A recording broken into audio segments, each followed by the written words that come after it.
E vamos à lição de número 4: Ídolos na família. Texto áureo: Filhinhos, guardai-vos dos ídolos. Amém. 1 João capítulo 5, verso 21. Verdade prática: a adoração a ídolos implica priorizar tudo aquilo que se coloca no lugar de Deus. A leitura bíblica em classe está em Gênesis capítulo 31, verso 17 a 19 e verso 33 a 35, e Juízes capítulo 17, verso 1, 3 ao 5. Então se levantou Jacó, pondo os seus filhos e suas mulheres sobre os camelos, e levou todo o seu gado e toda a sua fazenda que havia adquirido, o gado que possuía, que alcançara em Padã-Arã, para ir a Isaque, seu pai, na terra de Canaã. E havendo Labão ido a tosquear as suas ovelhas, furtou Raquel os ídolos que seu pai tinha. Então entrou Labão na tenda de Jacó, e na tenda de Léia, e na tenda de ambas as servas, e não os achou. E saindo da tenda de Léia, entrou na tenda de Raquel, mas tinha tomado Raquel os ídolos, e os tinha posto na albarda de um camelo, e assentara sobre eles. E apalpou Labão toda a tenda, e não os achou. E ela disse a seu pai: não se acenda a ira nos olhos do meu senhor, que não posso levantar-me diante da tua face, porquanto tenho o costume das mulheres. E ele procurou, mas não achou os ídolos. E havia um homem da montanha de Efraim, cujo nome era Mica. Assim restituiu as 1.100 moedas de prata à sua mãe. Porém sua mãe disse: inteiramente tenho dedicado este dinheiro da minha mão ao Senhor para meu filho, para fazer uma imagem de escultura e de fundição, de sorte que agora tu tornarei a dar. Porém ele restituiu aquele dinheiro à sua mãe, e sua mãe tomou 200 moedas de prata e as deu a Ourives, o qual fez delas uma imagem de escultura e de fundição, e esteve em casa de Mica.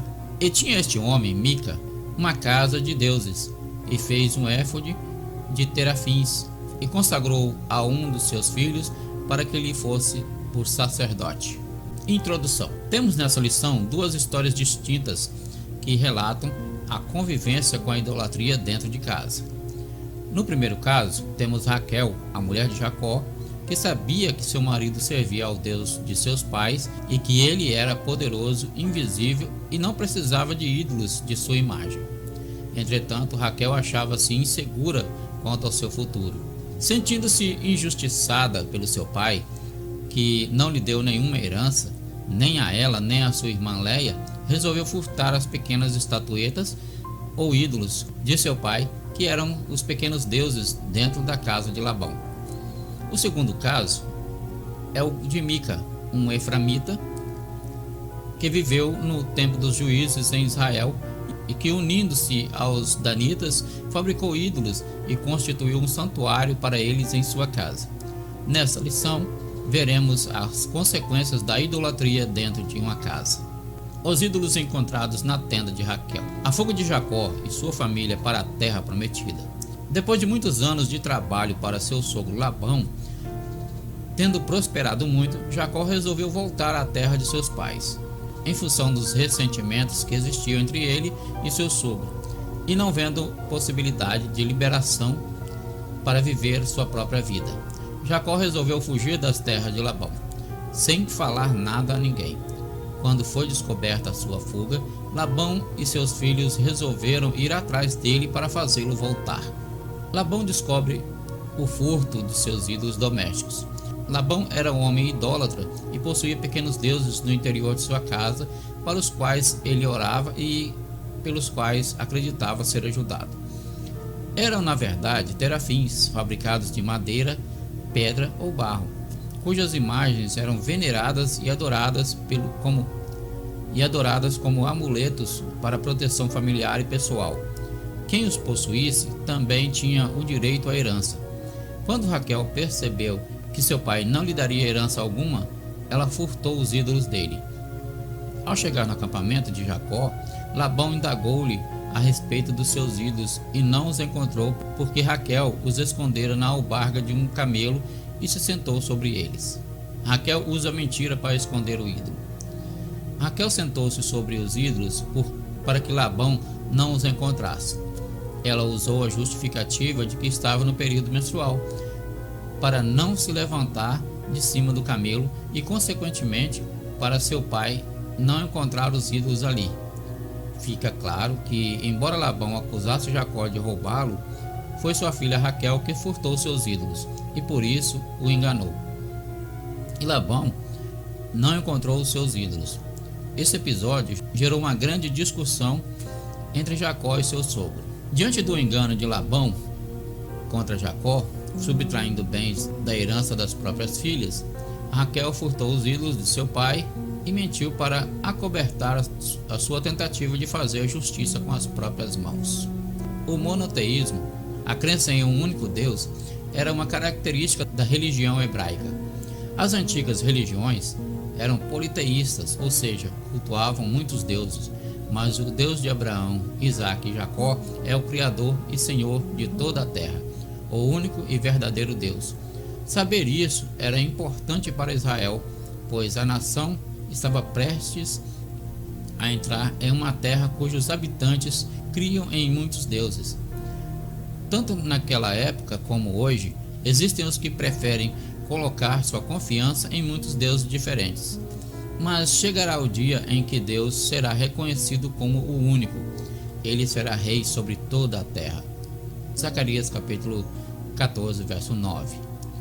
O diabo ofereceu o mundo inteiro a Jesus desde que ele apenas se ajoelhasse e o adorasse. Mateus capítulo 4, verso 8 a 10.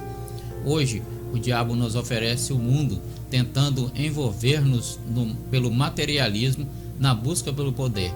Podemos resistir às tentações do mesmo modo que Jesus fez. Se você almeja algo que o mundo oferece, cite as palavras de Jesus ao diabo: ao Senhor teu Deus adorarás e só a ele servirás. Um santuário de deuses na casa de Mica. A idolatria e o caráter antiético de Mica. Juízes capítulo 17, verso de 1 a 4. Apesar de um nome especial cujo significado é "quem é como o Senhor nosso Deus", Mica não correspondia à importância do nome que tinha, porque não honrava a Deus em sua vida. Ele tinha uma família, embora o relato bíblico não cite a sua esposa, sua mãe vivia com ele e era muito rica.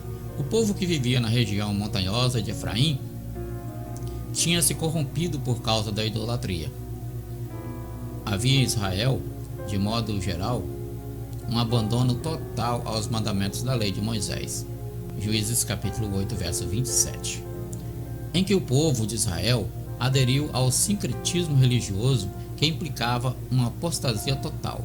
Além do abandono da lei do Senhor, as famílias começaram a adotar esse sincretismo religioso dentro de suas próprias casas, admitindo ídolos caseiros para os quais faziam culto e adoravam com o objetivo de obter favores materiais. Os valores morais e éticos foram abandonados e Mica era fruto dessa corrupção moral, por isso não foi difícil para ele roubar a sua própria mãe. A abominação de Mica. Mica havia construído em sua casa um santuário para pequenos deuses, ou seja, terafins. A escritura diz: "E tinha este homem, Mica, uma casa de deuses, e fez um éfode e terafins, e consagrou a um dos seus filhos para que lhe fosse por sacerdote."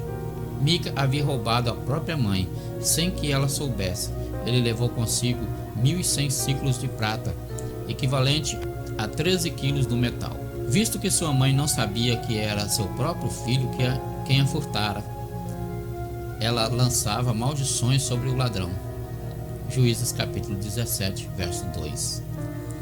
Temendo sofrer com a maldição da mãe, Mica foi à casa dela e confessou seu pecado e a restituiu completamente todo o dinheiro. Porém, ele restituiu aquele dinheiro à sua mãe. Sua mãe retirou a maldição e tomou parte do dinheiro e o deu ao ourives para que fizesse imagem de escultura para a casa de Mica. Mica tinha a casa dos deuses. Juízes capítulo 17, versos 5 e 6. Pelo contexto bíblico, A família de Mica era de judeus, mas desviada da fidelidade a Deus, servia aos falsos deuses representados por pequenos ídolos chamados terafins. Mica e seus familiares afirmavam estar servindo também ao Deus de Israel. Entretanto, naquele período histórico do tempo dos juízes, cada um fazia o que lhe parecia certo. Juízes capítulo 17, verso 6. Por conta própria, e depois de ter seus terafins em casa, Mica resolveu também mandar fazer um éfode, que era utilizado somente pelo sumo sacerdote israelita, e o entrega a seu filho, separando-o para ser sacerdote na sua casa. Depois aparece um levita que não tinha onde morar, e Mica o convida a viver em sua casa e tornar-se o sacerdote da família pelo Deus de Israel. Juízes capítulo 17, verso 9. Essa mistura de divindades falsas estava presente na casa de Mica. Todos quantos chegassem à sua casa encontrariam o Deus que desejassem invocar. Infelizmente, um homem da tribo de Efraim, que deveria honrar o Deus do seu povo, que o libertou do Egito, agora se encontra comprometido com ídolos de uma religião pagã. O santuário particular de Mica.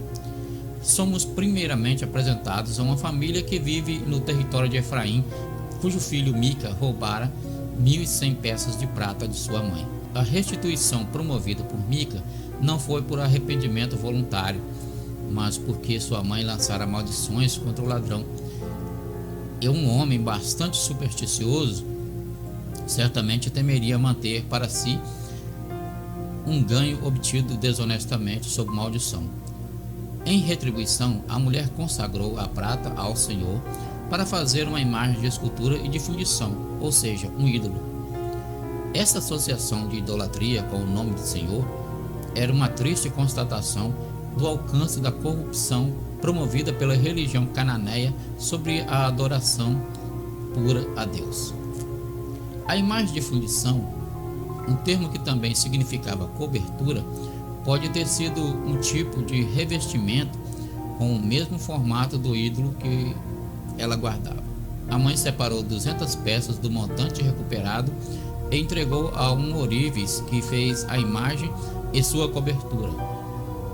Mica fez um santuário com um éfode para ser usado por um sacerdote enquanto estivesse diante do santuário, e terafins, e então consagrou a um de seus filhos para que lhe fosse por sacerdote. A anarquia civil e religiosa é explicada com base no fato de que não havia rei em Israel naqueles dias para instruir o povo. Como consequência, cada homem fazia o que achava certo. Este é um abismo no qual qualquer pessoa mergulha mais cedo ou mais tarde se abandonar os princípios morais e absolutos e a autoridade das Escrituras. A idolatria dentro dos lares. Em ambas as histórias citadas de Raquel e a de Mica, a crença em ídolos domésticos indicava a forte influência pagã em lares israelitas. A partir destes dois casos bíblicos, somos convidados a refletir a respeito da idolatria hoje. Os ídolos domésticos nos tempos atuais. O apóstolo João enfrentou em seu ministério um problema com ídolos caseiros, de famílias cristãs que tinham dificuldades em abandoná-los. Por isso, o apóstolo aconselhou: filhinhos, guardai-vos dos ídolos. 1 João capítulo 5, verso 21. Para uma pessoa não crente em Cristo, a vida cristã é irreal, já que o que se vive no mundo vive-se pelo que se vê e sente, e não pelo que a vida cristã exige. Ora, os ídolos são temporários e representam aquilo que é falso e vazio, porque são enganosos. Qualquer coisa pode se tornar um ídolo dentro de casa, como por exemplo um emprego, um carro, um dinheiro, um filho, um pai ou uma mãe, um estilo de vida. Ora, como identificar a idolatria dentro e fora de casa? Tudo aquilo que requer lealdade e honra acima de Deus se constitui idolatria. Paulo escreveu aos Coríntios: o ídolo nada é do mundo, 1 Coríntios capítulo 8, verso 4. Por isso, é um perigo endeusar pessoas, colocando-as na posição ou acima do próprio Deus. Identificando os ídolos modernos dentro dos lares. A proliferação da cultura da mídia entrou em nossas casas e, queiramos ou não, convivemos com ela no dia a dia. A mídia por si mesma é neutra, pois é o meio pelo qual serve à sociedade como canal de comunicação através do rádio, da televisão, da internet, dos smartphones e da rede de computadores e de outros meios. Ela é o modo de comunicação que deve ser usado com sabedoria. Entretanto, não podemos ser manipulados por ela, que faz parte de um mundo tecnológico e intelectual no qual todos vivemos. O que não podemos fazer? O uso acrítico desses instrumentos. Precisamos levar em conta o cuidado quanto ao perigo da concupiscência da carne, dos olhos e da soberba da vida. 1 João, capítulo 2, versos 16 e 17. Precisamos reagir contra os inimigos da família. Jesus disse em seu sermão da montanha: Vós sois o sal da terra, e se o sal for insípido, com que há de salgar? Mateus capítulo 5, verso 13. A igreja é o sal da terra e por isso é a única instituição da sociedade capaz de evitar a corrupção dos nossos valores morais e espirituais. Para preservar a família atacada pelo vírus infeccioso do sistema mundano, é preciso quebrar os ídolos domésticos que roubam o lugar de Deus na vida familiar. Conclusão: precisamos investir na família, criando barreiras espirituais e morais no seio dos lares para salvar nossos filhos e prepará-los para uma vida cristã sadia que glorifique a Deus. Por isso, os ídolos da atualidade precisam ser retirados do nosso meio para que não venham a roubar o lugar de Deus em nossas vidas. Se você gostou desse vídeo, curta, compartilhe, comente, se inscreva no canal e ative o sininho para receber as notificações dos próximos vídeos.